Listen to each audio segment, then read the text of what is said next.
বগুড়া সদর উপজেলার শেখেরকলা ইউনিয়নের তেলিহারা উত্তরপাড়া গ্রামে একটি মর্মান্তিক একটি ঘটনা ঘটেছে, যেখানে আমার ক্যামেরায় যে পুকুরটি দেখতে পাচ্ছেন এখানে বাস কাটতেছিলাম, আসে দেখি বাচ্চারা মানে ওই জায়গাতে মনে করছি মানে একটু কুট হতেই পারে বা ছোটো সাদা কুকুর।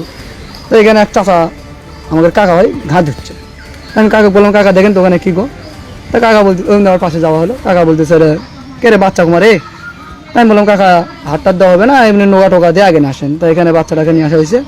নিয়ে আসার পরে দেখা যায় আপনার এই যে গলার ঢুড়িটা কাটা হয়েছে বাচ্চাটাকে।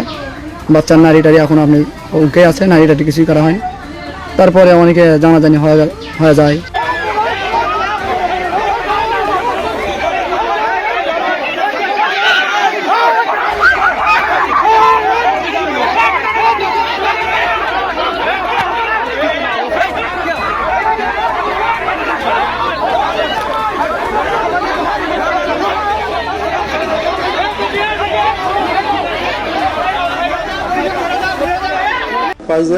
শেখেরকলা ইউনিয়নের তেলিহারা গ্রামের উত্তরপাড়ায় একটা পুকুরে নবজাতকের লাশ ভেসে আসে। বিষয়টি জানার পর আমি আমার মোবাইল টিমকে তাৎক্ষণিক ওখানে যাওয়ার জন্য নির্দেশ দিয়ে কিছুক্ষণ পর আমিও রওনা করি। গিয়ে দেখি যে একটা পুকুরে নবজাতকের লাশ আছে। তো লাশের গলা কাটা আছে।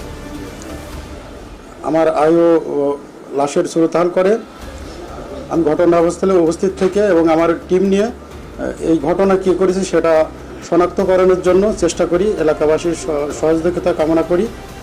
আমি কিছুক্ষণের মধ্যে জানতে পারি যে পাষণ্ড মা তার নবজাতককে গলা কেটে ওখানে ফেলায় রাখছে। আমি গোপন সংবাদের এটা তথ্য সংগ্রহ করে পাষণ্ড ওই মাকে জিজ্ঞাসাবাদ করি। সে প্রাথমিক জিজ্ঞাসাবাদে আমার কাছে ঘটনার সত্যতা স্বীকার করেছে।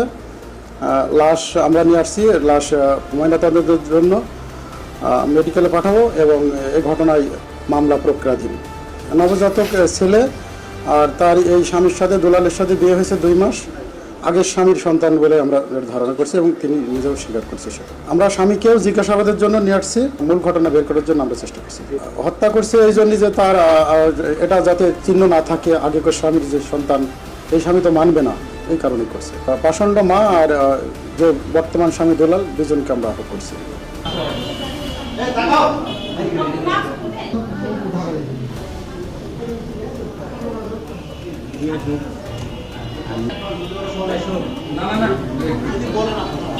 ভাই একটু আস্তে আস্তে আগে আসেন।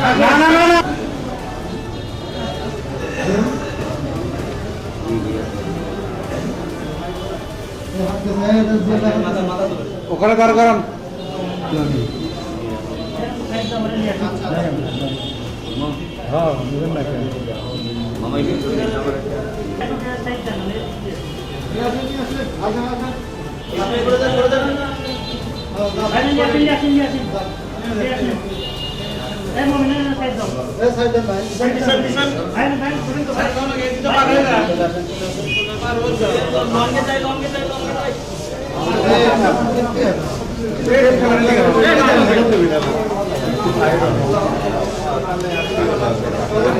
দেখি শুধু